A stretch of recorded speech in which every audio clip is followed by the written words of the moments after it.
The silver-gray Lexus had just slowed down at a yellow light when suddenly, a loud siren pierced the quiet. Red and blue lights flashed in the rearview mirror. A police officer stepped out, his eyes cold, his hand hovering near his weapon. His voice was curt and sharp, "License and registration." The black man inside, dressed in a sharp suit, calmly rolled down his window. Without a word, he handed over his documents, his expression composed, not a hint of fear in his eyes. But what the officer didn't know, was that the man he had just pulled over wasn't just another driver.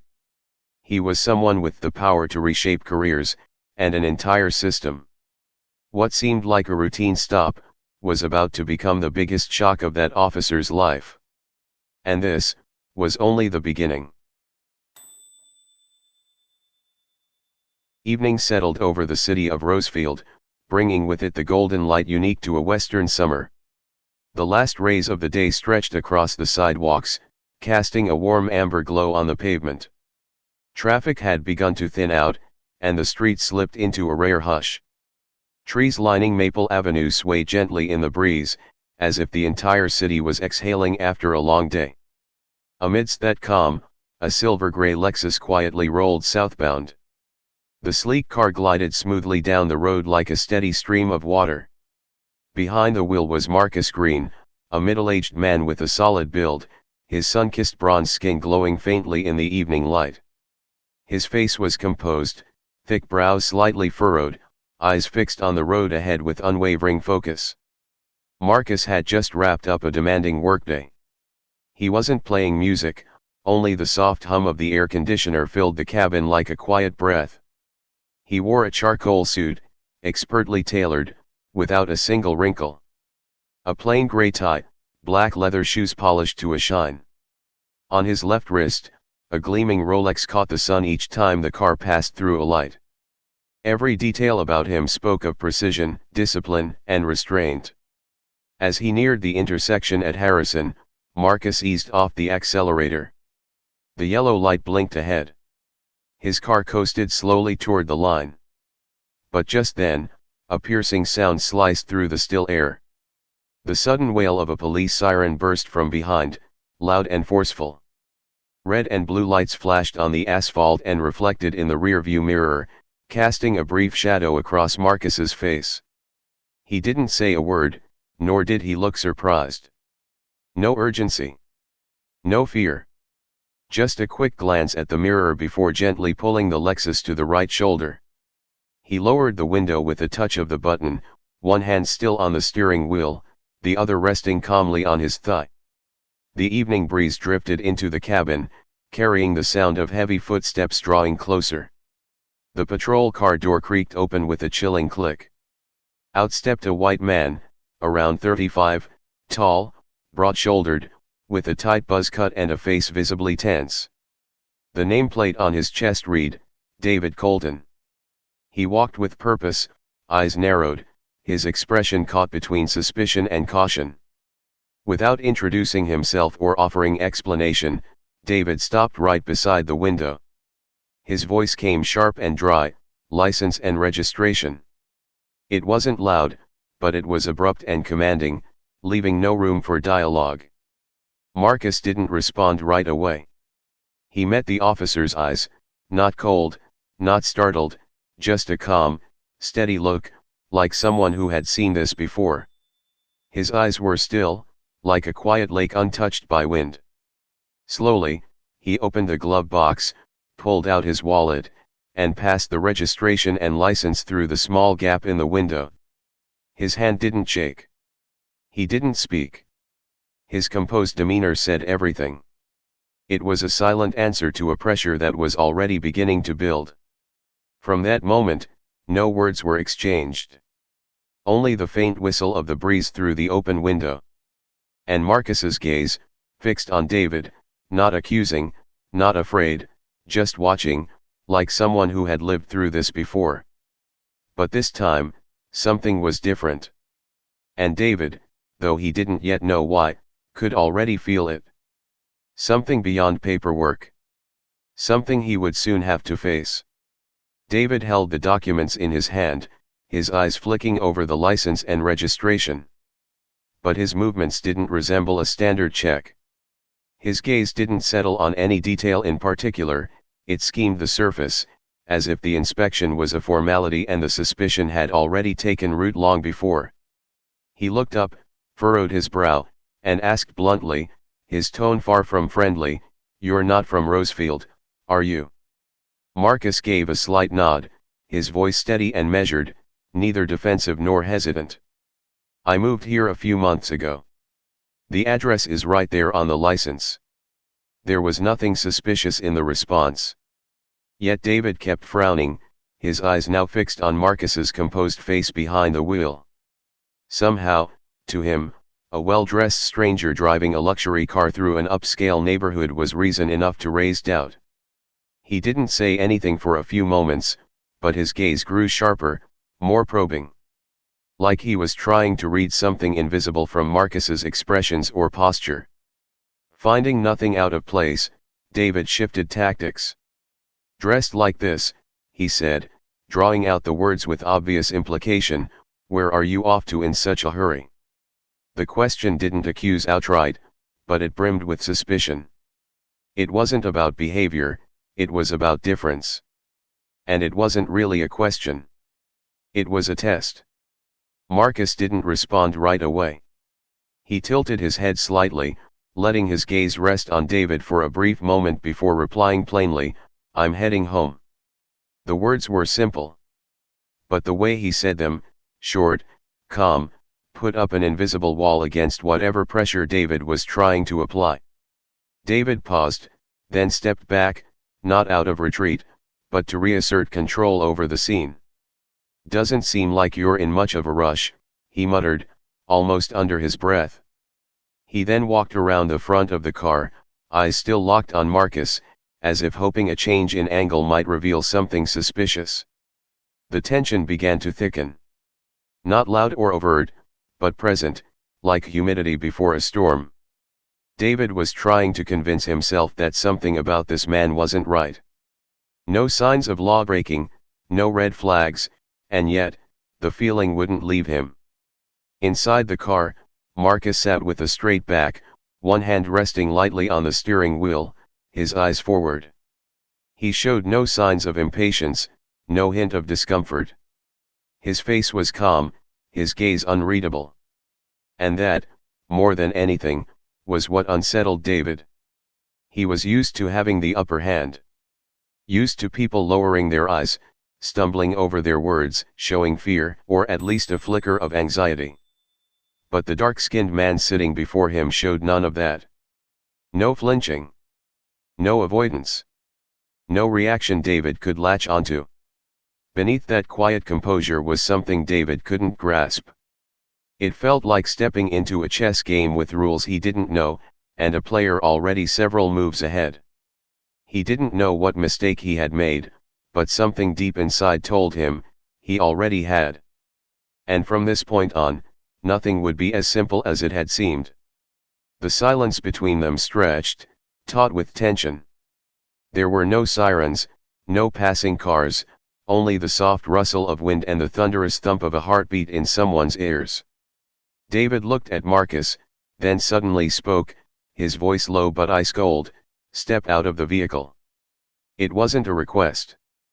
There was no tone of explanation, no trace of respect, just a command, issued by a man who believed he held absolute authority. Marcus tilted his head, gazing at David through the half-lowered window. He didn't look surprised. He didn't flinch. His voice was quiet, almost like a breath, "May I ask the reason, officer?" It wasn't defiance. It was a calm, reasonable inquiry, a man asking where the line lay between lawful duty and overreach. David didn't answer. He simply raised an eyebrow, tipped his chin upward, and gestured firmly. His eyes were cold, one hand drifting near his belt, where the cuffs and firearm rested. It no longer felt like standard procedure, it felt like pressure. Marcus let out a soft breath. He unbuckled his seat belt, opened the door, and stepped out slowly. His movements were smooth, not threatening, but assured. Once outside, he stood tall, noticeably taller than David. His shoulders were broad, his stance steady. The tailored suit fit him perfectly, uncreased despite a long day. His polished black shoes caught the evening light. Though he was physically imposing, Marcus made no attempt to dominate. His gaze remained steady, direct, unflinching, and never once lowered. David had to tilt his head slightly to maintain eye contact. Something in Marcus's gaze unsettled him for a moment, but he quickly brushed it aside. He circled to the right of the vehicle and ordered, "Hands on the hood." Marcus complied without a word. He turned, stepped forward, and placed both hands on the now warm metal surface. His fingers spread evenly, like someone well acquainted with the routine. David paused for a moment behind him, then stepped forward to begin the pat-down. His hands moved along Marcus's body, over the shoulders, down the back, hips, thighs, calves. But instead of the brisk, efficient motion of a proper search, David's movements were oddly slow, almost intentional. As if he were stretching the moment to assert control. One hand searched, the other stayed close to his belt, half performing a duty, half bracing for something non-existent. Marcus didn't flinch. His shoulders stayed relaxed. He didn't turn or speak. He stood like stone, calm and solid. His eyes, though not focused on anyone, held a quiet sharpness. The eyes of someone used to being watched, and now, watching in return. David finished the search, stepped back, and couldn't hide his frustration. He found nothing.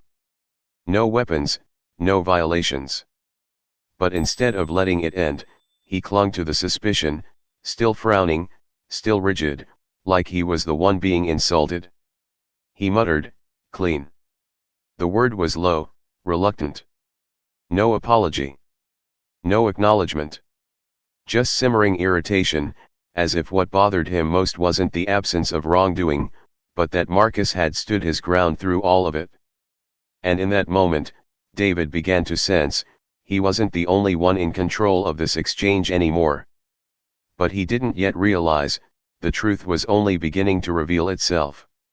David stood facing Marcus, his chin slightly raised, eyes fixed on the space between them as if rehearsing a justification for himself more than for anyone else.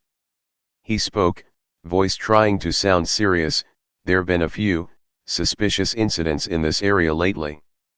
The way he emphasized the word suspicious suggested he meant something more specific, but he lacked the courage to say it outright. His words weren't about Marcus's actions, but his very presence, the tall frame, the dark skin, the luxury car, the sharp suit. All of it felt out of place in the world David thought he controlled. Marcus slowly turned his face to him, eyes steady and direct. He didn't smile, nor did he look offended. He simply asked, quietly but pointedly, "You mean, people like me, wearing suits and driving a Lexus?" The air shifted instantly. The question dropped into the silence like a clean cut through a mask. It wasn't loud or defiant, but it sliced into the core of every assumption David had carried since he stepped out of the patrol car. David's face twitched slightly. Part surprise, part realization he'd been struck where it hurt. He hesitated, lips tightening, eyes uncertain. But within a moment, he forced his composure back into place, hardening his posture again. "You might want to watch your tone," he said flatly. The words were stiff, unnatural, and lacked the confidence they once had. Marcus gave a slight shrug, as if answering with a long look instead of words. "I'm just asking for clarity." The tone was even, not insulting, but firm enough for David to understand this wasn't a man easily led. David clenched his jaw. He didn't respond immediately. Instead, he turned and began circling the car, as if hoping to find something, a mistake, a clue, anything to justify dragging this on. His eyes scanned each door crack, schemed across the mirrors, down to the tires. But there was nothing. The Lexus was pristine, its plates clean, not a scratch in sight. No hint that its owner was doing anything wrong. Marcus stayed still. His hands remained on the hood, body unmoving. He didn't watch David, didn't turn his head. His gaze stayed fixed ahead, as if he were somewhere else entirely, in a moment that had played out far too many times before. That silence made David uneasy. He felt his role slipping, losing control. Marcus wasn't reacting like most would. No pleading, no panic, no defensive words. Every part of him was a wall of stillness, and David wasn't used to hitting walls he couldn't break through. He stopped beside the driver's door, inhaled sharply as if to reclaim authority. "You seem to know the law a little too well," he said. The tone wasn't quite sarcastic, but it was no longer neutral. It carried suspicion, maybe even quiet fear. Marcus turned to look at him. He gave a small nod, eyes calm and deep. "Because I respect the law." 5 simple words, no explanation needed. Yet they struck like a silent blow. A man who knows the law, lives by the law, and demands the law, that's the person abusers of power fear most. David said nothing. He knew he had just heard something worth fearing. But rather than stop, he stepped deeper into a blind spot he wasn't ready for. David's anger could no longer be hidden. His face flushed red, the veins at his temples pulsing lightly with each shallow breath. His eyes were tense, trying to maintain dominance, but they kept getting drawn to the stillness on the other man's face, a calm so unshakable it became unsettling.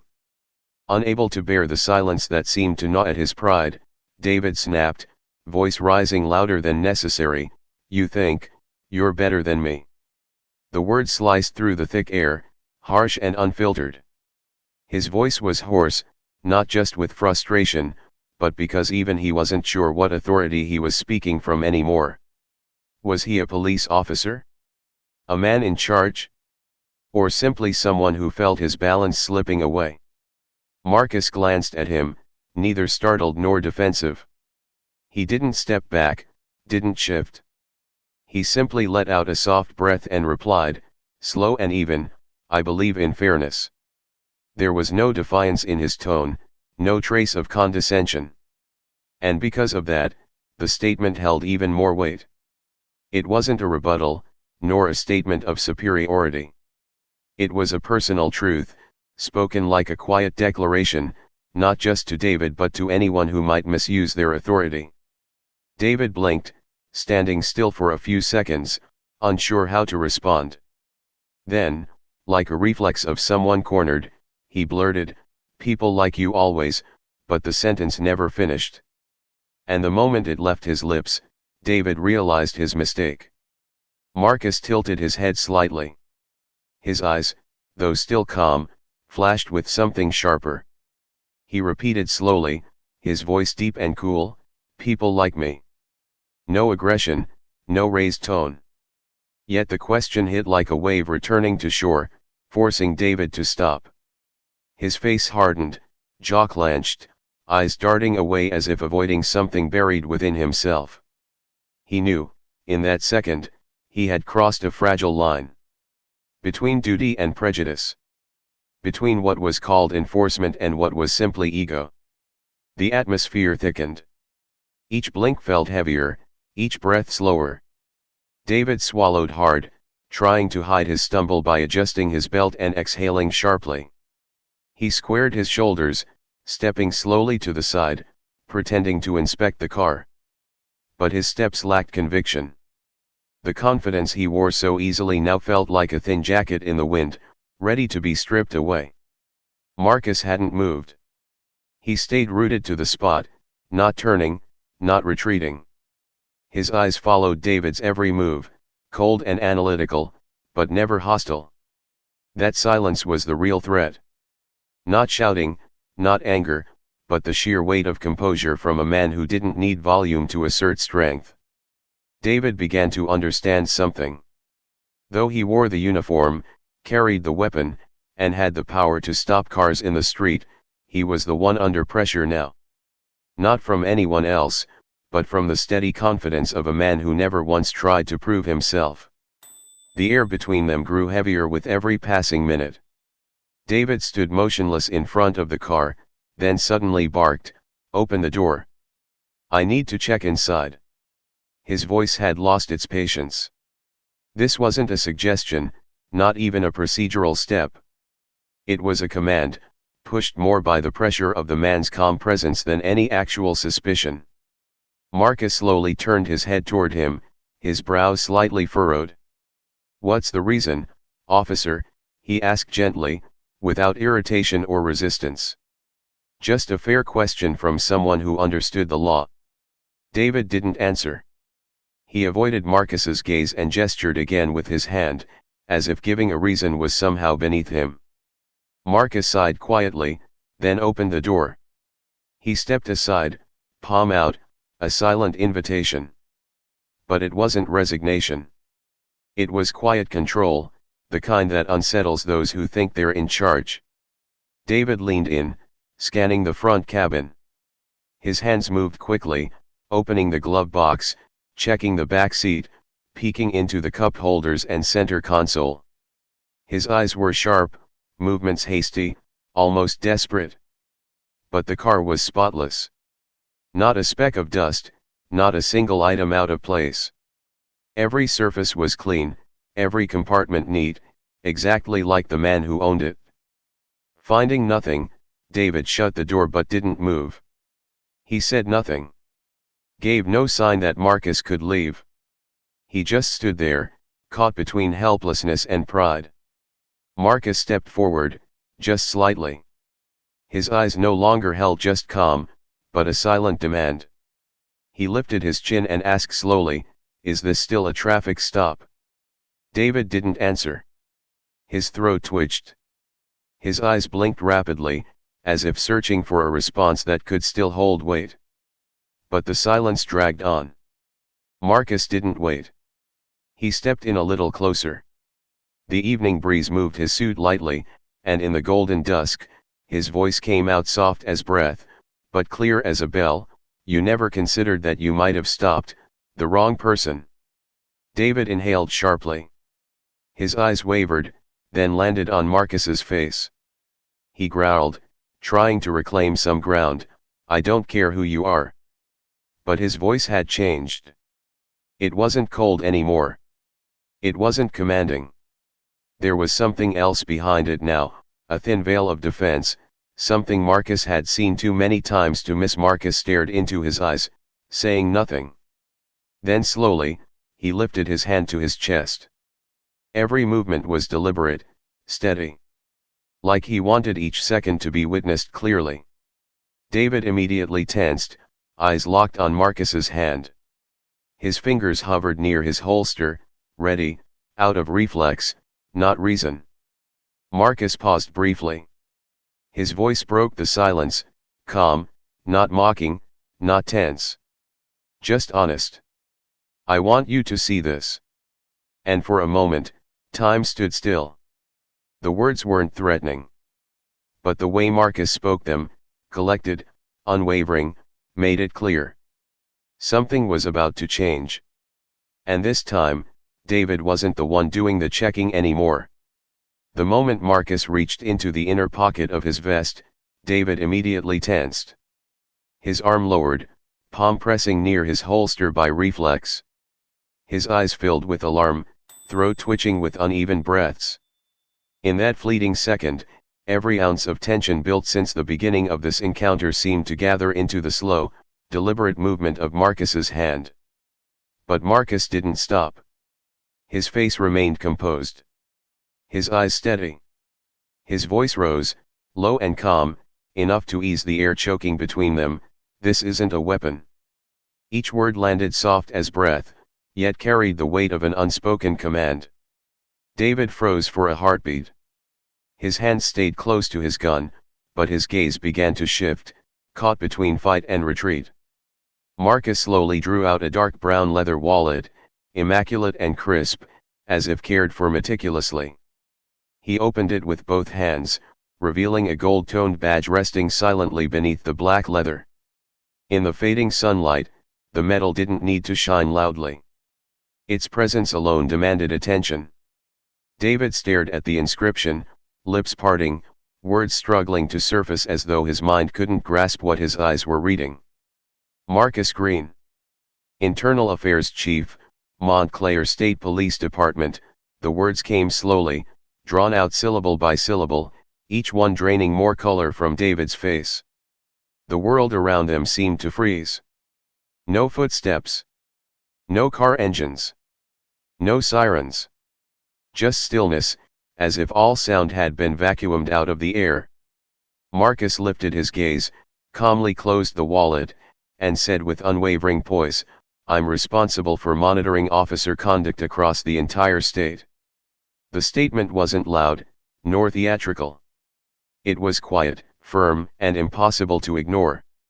A key that swung open the door to the truth, forcing David to step back into a shadow he didn't see coming. His face drained of color. Veins stood out along his neck, his spine locked stiff. He took a step back, not by choice, but by instinct. His eyes widened, desperate to mask the shock, but failing. The name Marcus Green, the gleaming gold badge, and that single sentence, all of it struck like a slap to the face of the very bias that had shaped every decision David made since the stop began. From the moment he saw the Lexus, the well-dressed black man behind the wheel, David believed he was in control. Now, he wasn't. Marcus hadn't moved. His posture unchanged, his eyes still steady. But David was no longer the same. Inside his head, a storm of questions raged. What had he said? What had he done? And what could this man now do with all of it? The truth had been revealed. But the real sting was yet to come. Because the shame didn't come from the title, or the authority. It came from the realization that all along, David had dragged himself down from the very position he was sworn to uphold.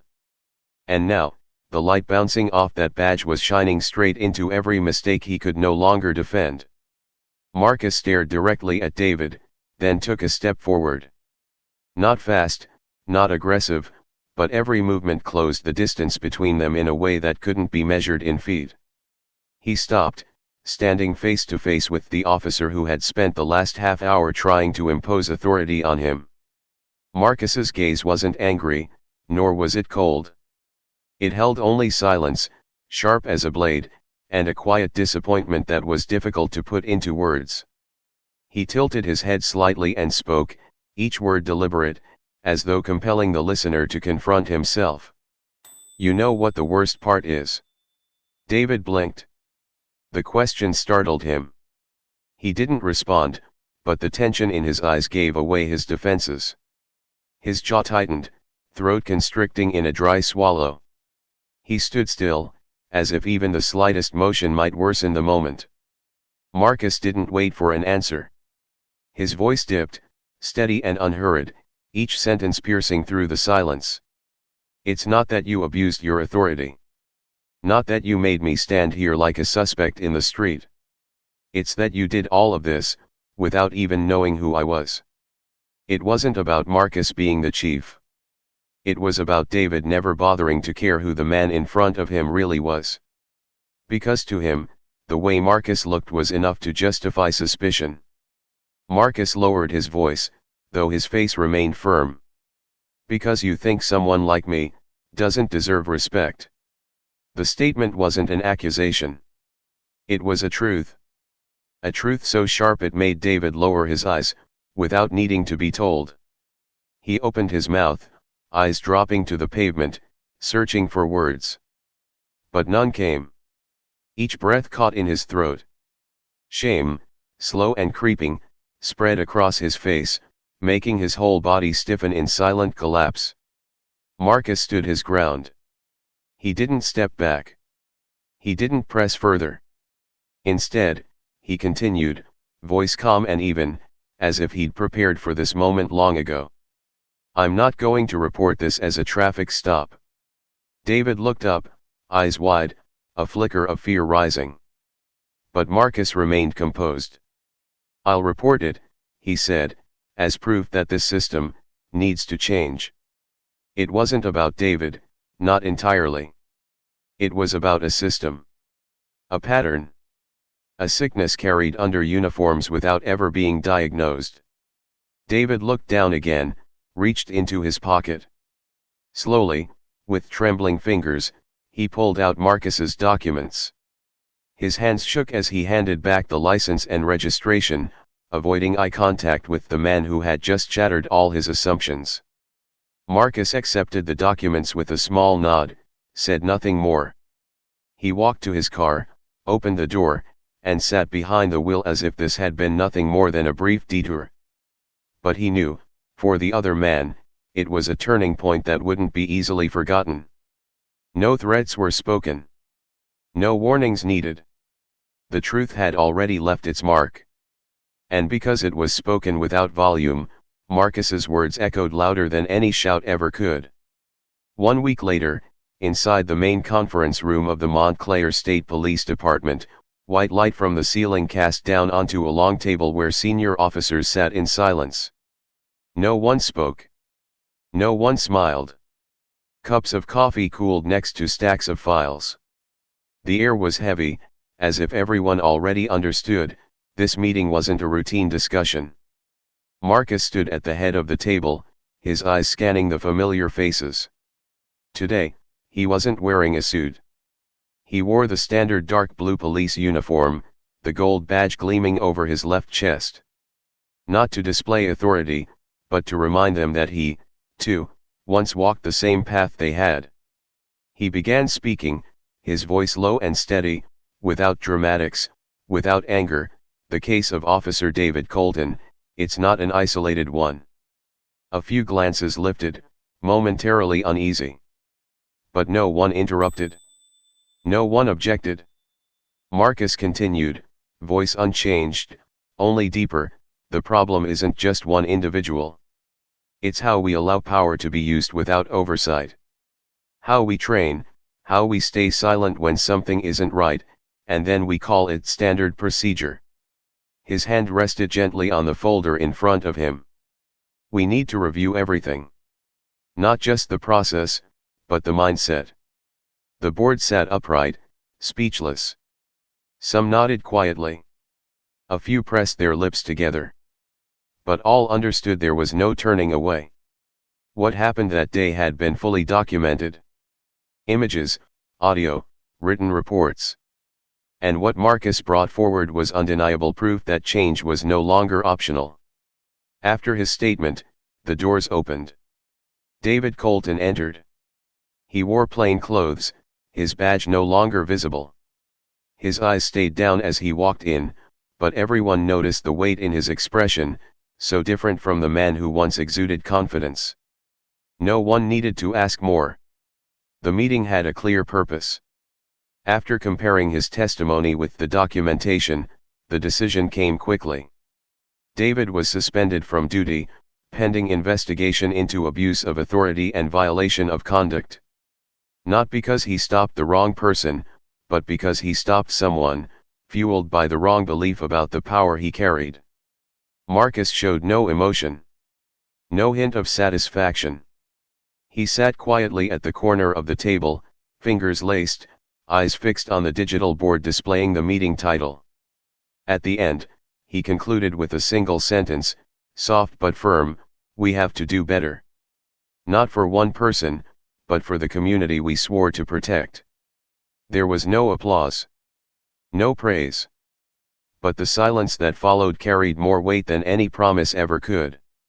The result of that meeting was more than an internal judgment. It became the beginning of a sweeping reform, unprecedented in the history of the Montclair State Police Department. Recruitment policies, training programs, behavioral monitoring, all were reviewed from the ground up. Long-standing unwritten rules were now written into law, into responsibility, and into a renewed respect for human dignity. Because the truth cannot be changed. But how a system responds to truth, that can. And it must. Starting today. Some confrontations may seem small, but they reveal the deepest cracks in a system. Marcus never had to raise his voice. He didn't need to assert his power. His calm, knowledge, and dignity were enough to expose a truth worth reflecting on. Sometimes the most frightening thing isn't abuse of authority, but the belief that one has the right to look down on others, simply because of skin color or appearance. No one is born understanding fairness. But each of us has a choice: either learn to respect others, or become part of the problem. This story isn't just about a traffic stop. It's a wake-up call about how we see each other, about the blind pride hidden beneath a badge, and about how silence in the face of injustice is often a form of complicity. This lesson isn't just for police officers. It's for all of us. See others through understanding, not through judgment. Remember, courtesy isn't tied to rank. And respect is not something someone has to earn to deserve. If this story made you think, please share it with someone you care about. Let's start conversations that truly matter. Leave your thoughts in the comments below, and don't forget to subscribe, so you won't miss the next powerful story. Because real change starts with the courage to listen.